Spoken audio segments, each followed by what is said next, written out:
y el limímetro es este que estoy mencionando aquí. Nada más que, como digo, siempre le puse ya el nombre equivocado. Bien.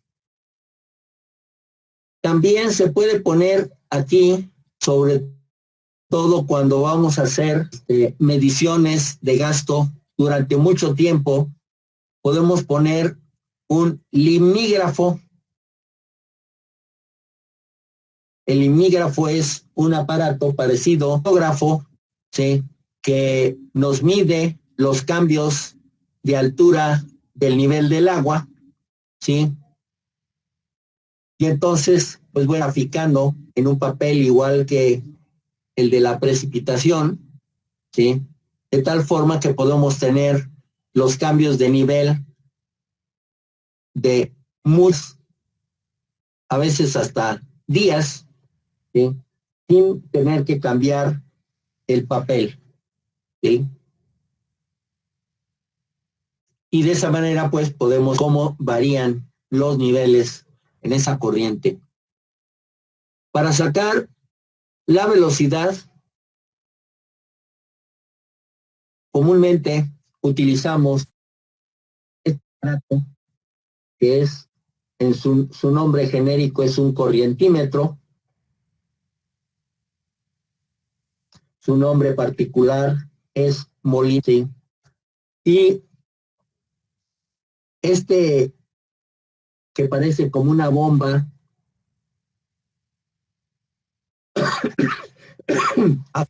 es un contrapeso de plomo que se llama escandallo y le permite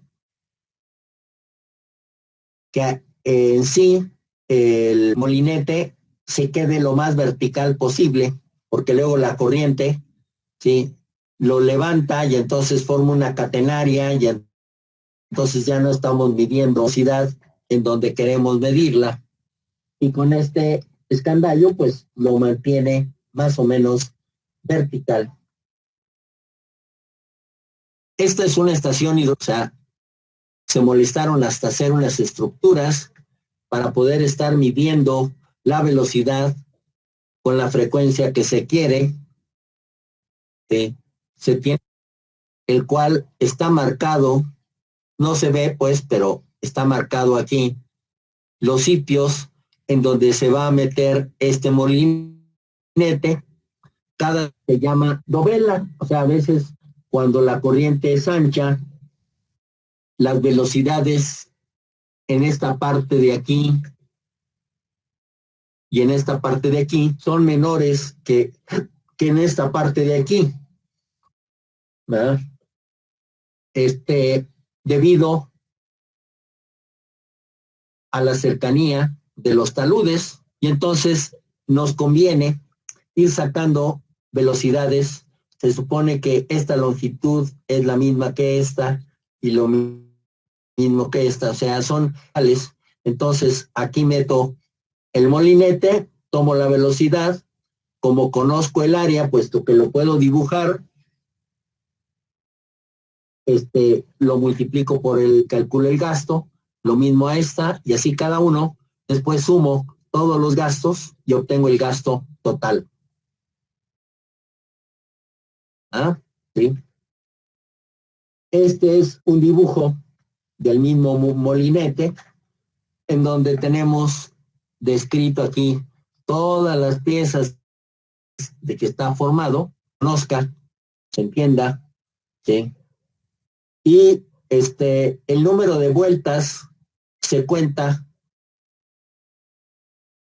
con ruidos que hace el contalambrito con esta salida que tiene el eje.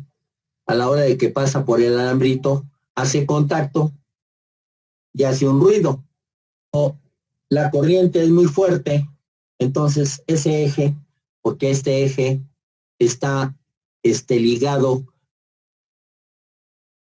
a este eje, ¿sí? O sea, el eje de los conos es este mismo eje, ¿sí? Entonces, cuando la corriente es muy fuerte, que da vuelta muy rápido, entonces el cable ponerlo en esta parte de arriba, se pone en esta parte de abajo, y entonces esta rueda hace que el sonido, cuando haya dado 5 vueltas, y entonces pues es más fácil contar porque se separan un poquito los ruidos y entonces se pueden contar, pues multiplicamos el número de ruidos por 5 y el número de vueltas, entramos a una gráfica que viene en la caja del aparato a la velocidad. No siempre contamos con un molinetón fáciles de conseguir. La verdad, desde que Conagua dejó de ser operativo, no hay dependencias de gobierno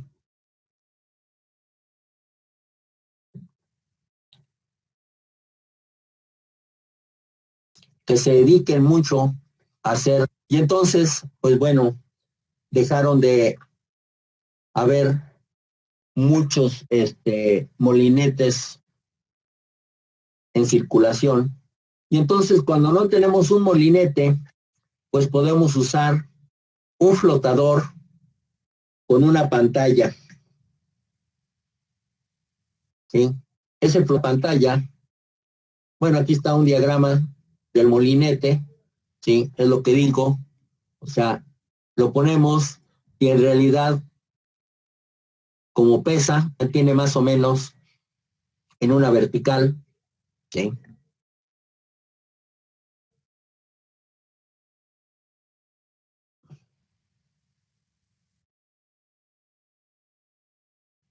Y esta pantalla está hecha de metal, es una lámina no muy gruesa, para que no pese demasiado, la cual se hace una cruceta y se amarra de esta argolla y esta pantalla se amarra a puede ser una botella de esas para echarle gasolina al coche, ¿sí? Una garrafa de esas,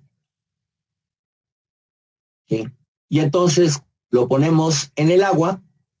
Se supone que yo puedo ponerle también un cable, o sea, un mecate, un algo al flotador que tenga una longitud conocida y entonces bajo el flotador con la pantalla, prendo el cronómetro, suelto el flotador, el cable va caminando, ¿eh?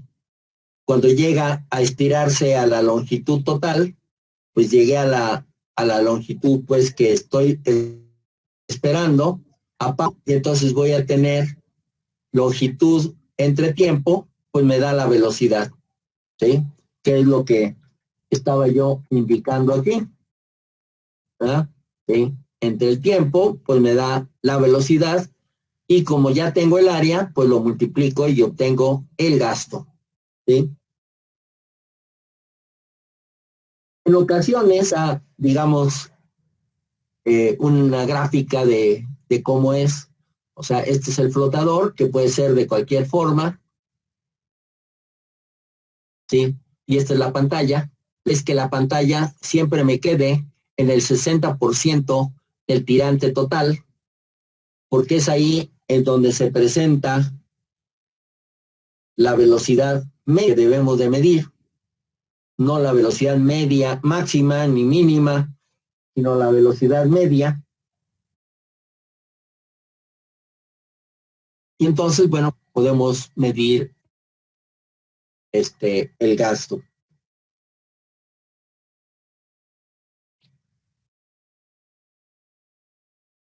También cuando no tenemos más que un equipo topográfico, también podemos hacer el aforo por medio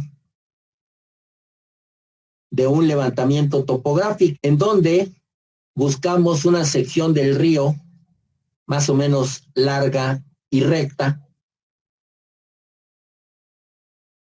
y entonces levantamos una sección y una sección aguas abajo. O sea, la definimos topográficamente y ponemos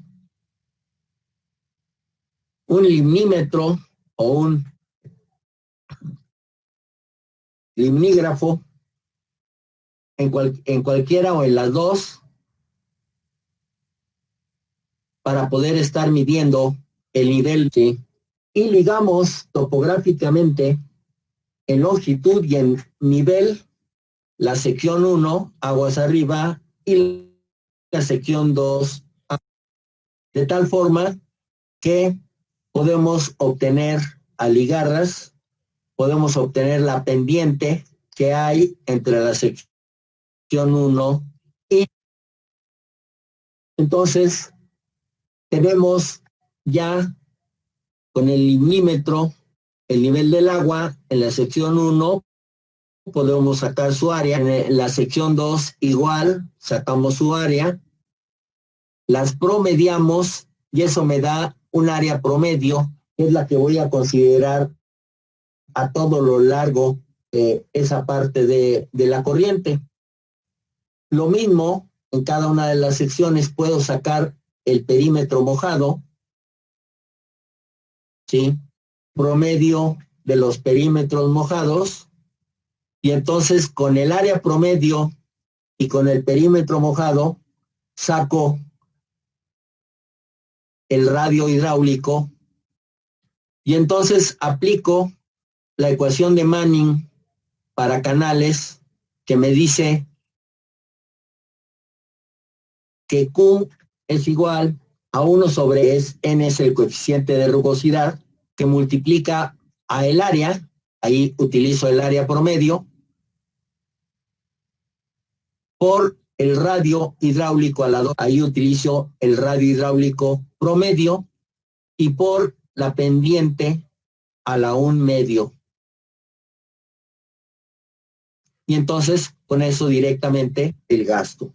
Y a este método se le llama sección pendiente, ¿sí?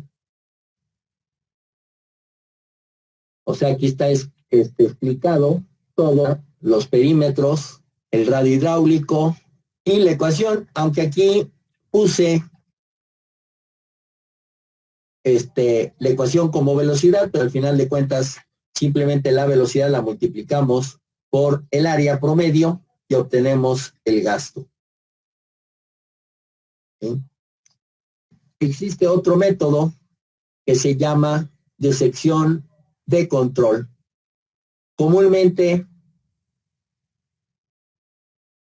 esa forma de medir el es cuando tenemos un vertedor, ya sea en la corriente, pues sí, en la corriente, no en otra parte, sino en la corriente, sí. Y como los vertedores son rectangulares, entonces la longitud pues es única y entonces basta con que midamos el vertedor para que con la ecuación del vertedor pues obtengamos el gasto. ¿Ah? Las presas, todas las presas tienen un vertedor que se llama vertedor de demasías y que es el sitio en donde se controla el volumen que está dentro de la presa. Me voy a ir a AutoCAD para explicar esto. No sé si se los explicaron, vieron obras hidráulicas, que es cuando ven el aspecto de las presas.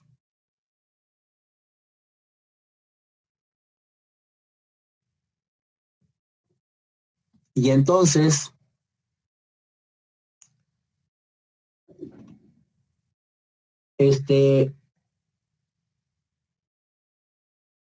hacer es el análisis de todos los niveles que se toman en cuenta en una presa para poder determinar de la corona de la cortina, ¿sí?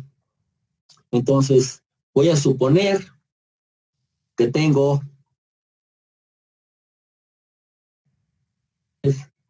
mi fondo de corriente,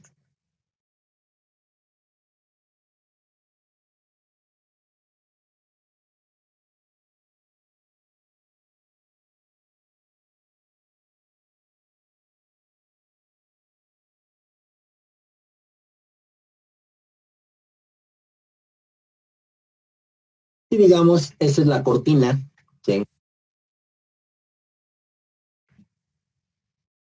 Esa es la cortina. Bien, lo primero que se tiene que considerar es encontrar un volumen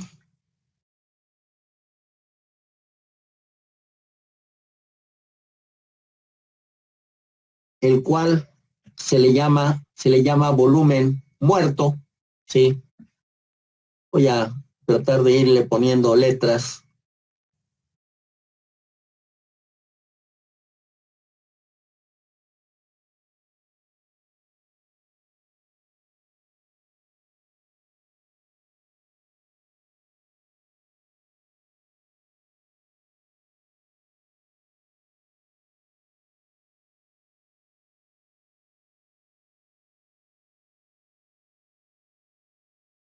Bien, entonces, este sería el volumen muerto y el nivel superior del volumen muerto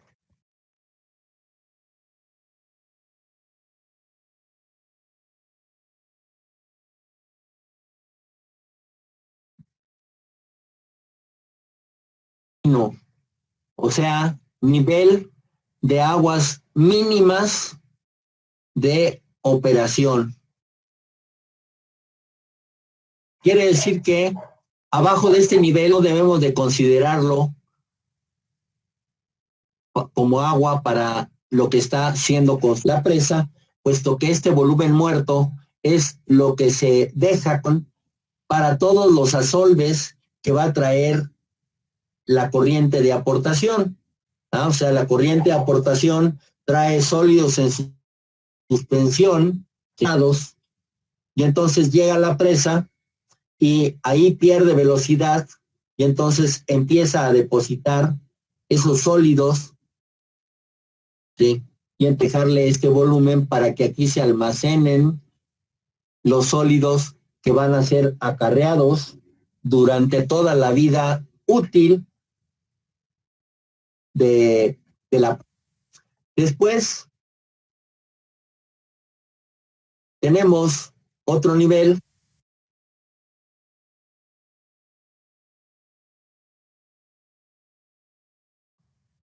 que a este nivel se le llama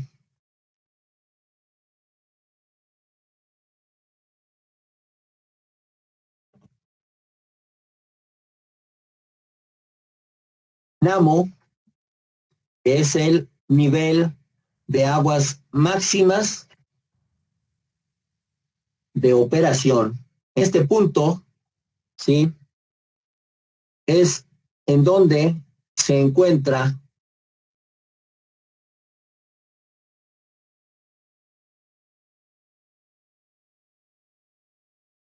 ya me quedó medio chueco, pero bueno, nada más la idea es indicar. Este sería la cresta del vertedor que va a quedar justamente en el nivel de aguas máximas de operación. ¿Para qué? Para que cuando esté en este nivel venida adicional, pues tenga forma de tirarla ese volumen de agua adicional que no está listo, que no se desea que esté en la presa, ¿sí? Salvo que por alguna razón llenarlo más, comúnmente entonces habría aquí una compuerta y entonces se permite que suba más el agua. pero comúnmente este es el nivel. Después tenemos todavía otro nivel más,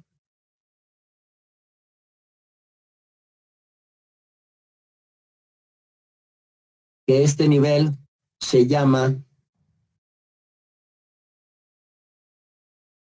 M, que es el nivel de aguas máximas extra. Quiere decir que cuando está llena la presa, puede venir una avenida con el gasto de diseño, o sea, el máximo, ¿ah? Y entonces este vertedor es lo que va a controlar, o sea,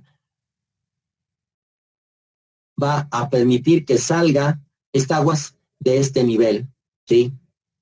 Bien, y todavía tenemos otro nivel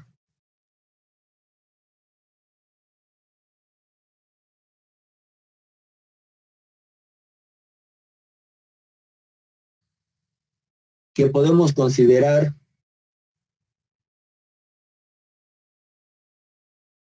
como oleaje. O sea, cuando una presa, bueno, las presas comúnmente pues van a estar, por decir algo,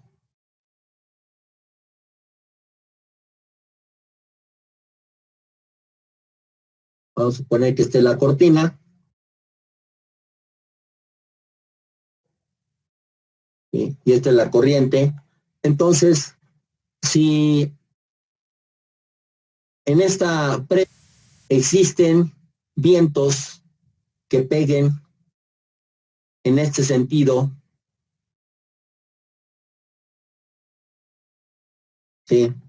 Entonces es generar un oleaje, ¿sí? Y entonces para evitar que ese oleaje brinque la cortina, porque puede causar problemas, entonces análisis se calcula cuál sería el oleaje máximo de acuerdo a los vientos dominantes que haya en el sitio y entonces se determina nivel. Y por último, el último espacio que queda, que lo estoy dejando aquí libre, ¿sí? Pues se llama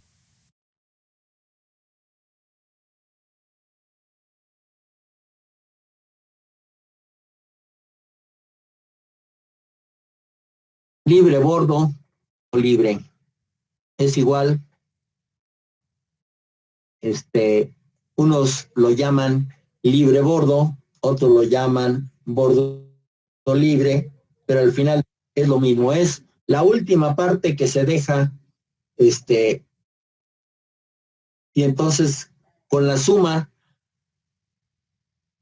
de todos estos niveles, pues obtenemos de esta. Entonces, la idea, pues, es que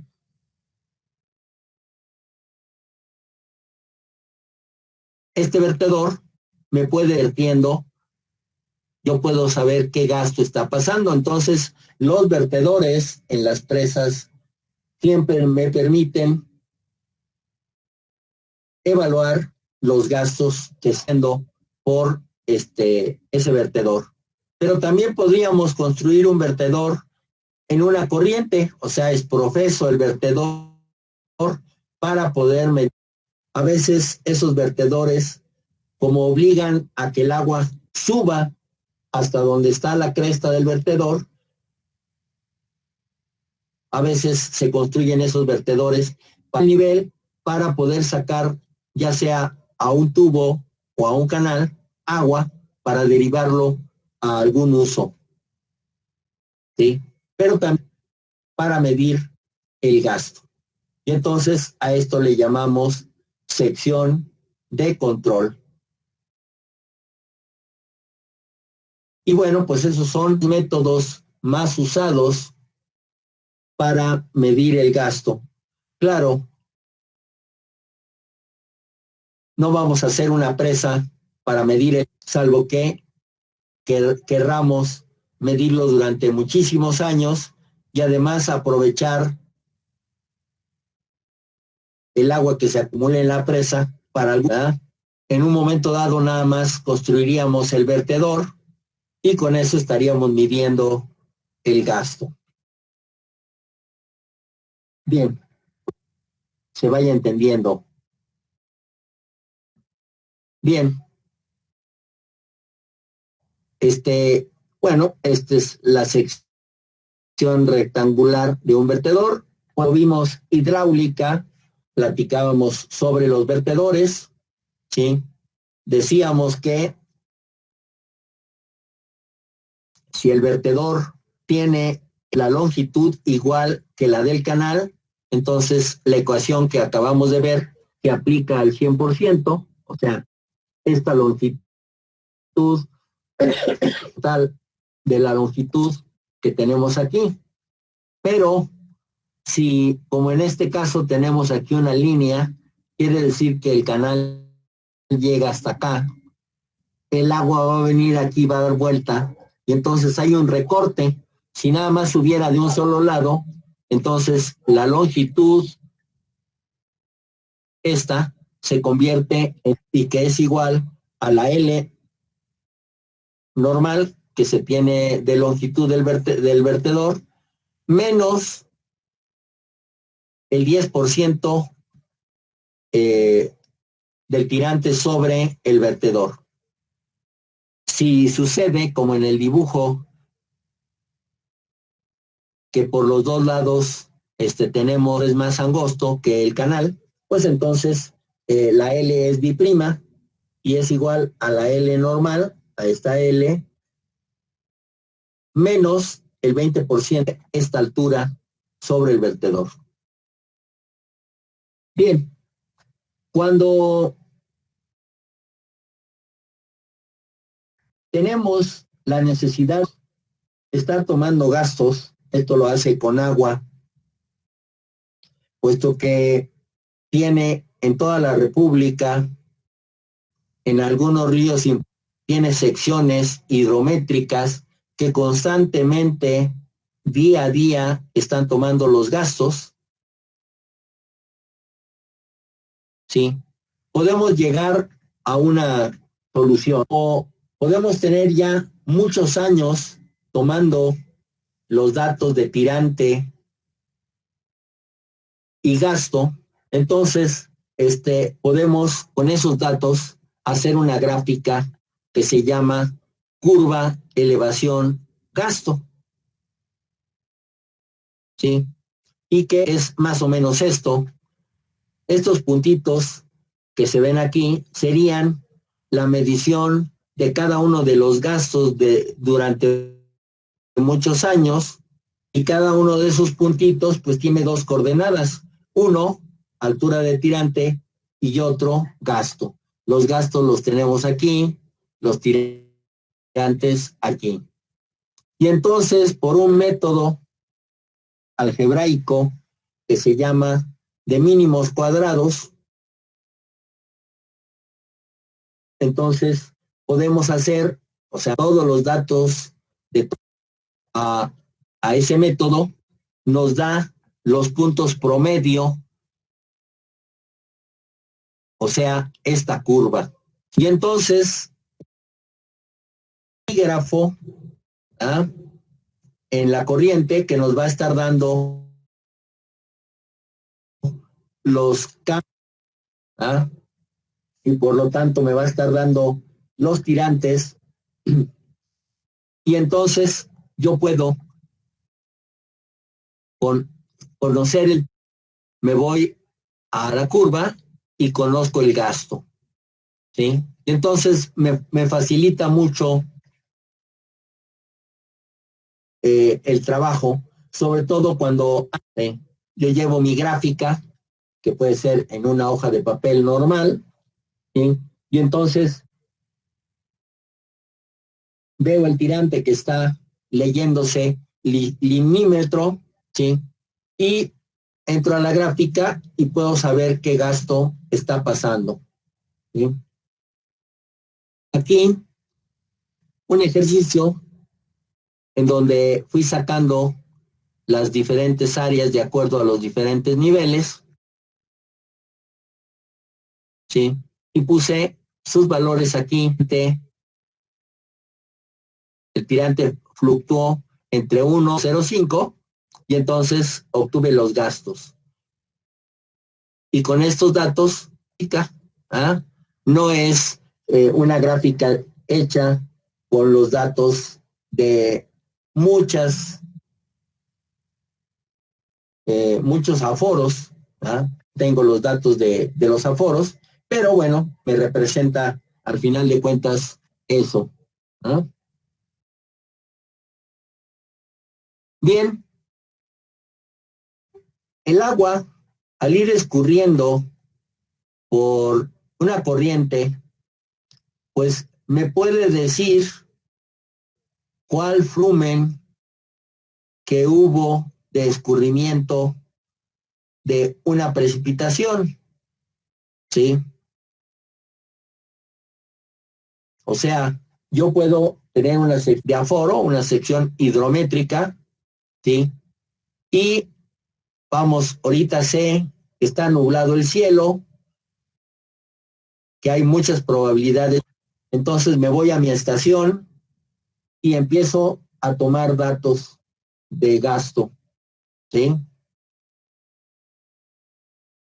Si llueve, se supone tiempo determinado, pues me va a llegar la avenida de esa lluvia que cayó aguas arriba, y entonces yo a medir ese incremento de gasto durante todo el tiempo hasta que yo vea que va a regresar el nivel al que es de que lloviera, ¿sí?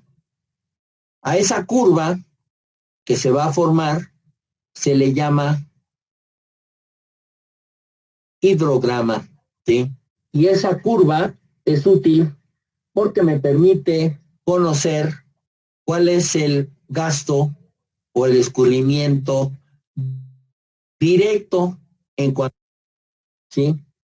Y me permite en un momento dado, relacionándolo con la precipitación y relacionándolo la infiltración, pues me permite saber cuál es la cantidad de agua que llovió y que se infiltró, puesto que solo es una parte de esa agua que llovió, ¿sí? O sea, con el hidrograma yo puedo el volumen. Bien, esta es una curva de un hidrograma. Claro, está en una corriente perenne. ¿Por qué digo que en una corriente perenne? Porque antes de que lloviera, todavía había escurrimiento, ¿sí? Que esta línea es una línea asintótica al eje de las X. ¿Qué significa eso? Pues que es casi paralela, sino que poco a poco se va acercando al eje de las X. Quiere decir que el agua de aportación del río, pues va disminuyendo puesto que no ha llovido, ¿sí? Pero en el momento que me llega a la avenida, pues empieza a crecer el gasto, ¿sí? Cuando llega a este punto, quiere decir que ya me llegó el agua de toda la cuenca hasta del punto, ¿sí? Y por lo tanto, si se acuerdan, cuando hablábamos del tiempo de concentración, decíamos que era en llegar el agua del punto más alejado al punto de interés. Por lo tanto, la distancia que hay en horizontal, este punto a este punto B, es mi tiempo de concentración, y que comúnmente también se le llama tiempo, porque aunque después siga lloviendo, ya no hay un incremento de gasto. ¿sí? Ya permanece constante, puesto toda la cuenca. Después, cuando empieza a bajar la curva, quiere decir que ya dejó de llover, ¿sí? Por eso se llama tiempo de precipitación, este tiempo, porque ya después dejó de llover, ¿sí? Y llega a este punto C, punto de inflexión, aquí no está muy marcado, pero se supone que esta curvatura de esta curva viene en este sentido y cambia rápido. O sea, visto de otra forma, puede ser que lo estaba viendo por su forma cóncava y después lo veo por su forma convexa. O sea, hay un cambio de altura y por eso se llama punto de inflexión. Y ese punto de inflexión me marca el momento en el que el escurrimiento súper deja de existir. Y solo de C a D va a haber el escurrimiento subsuperficial rápido, ¿sí? En cambio, esta parte de aquí es el escurrimiento base, puesto he dicho que el escurrimiento base, pues es el que me da la base del escurrimiento constante en una corriente. Y entonces lo mismo. Si yo uniera este punto A con este punto D, el volumen aquí es el volumen directo, o sea, es el volumen que escurrió en forma superficial o subsuperficial de lo que se precipitó, ¿sí? Y ese, como dije, me sirve para compararlo con la cantidad de agua llovida y la diferencia, pues me va a dar lo que se infiltró, ¿sí? Bien, todavía hay que ver varias cosas, se nos acaba el tiempo y no quisiera acelerar los comentarios, mejor lo dejamos para la siguiente clase, porque hay que ver principalmente cómo se define este punto D, porque este punto D es el más difícil de determinar, porque como movimiento que es subsuperficial rápido, no se alcanza a distinguir exactamente cuando deja de ser subsuperficial rápido y se convierte. Y entonces hay tres métodos que me permiten determinar ese punto D. Y es con lo que vamos a empezar para la próxima. No sé si haya algún comentario de esto que hemos visto, de escurrimiento.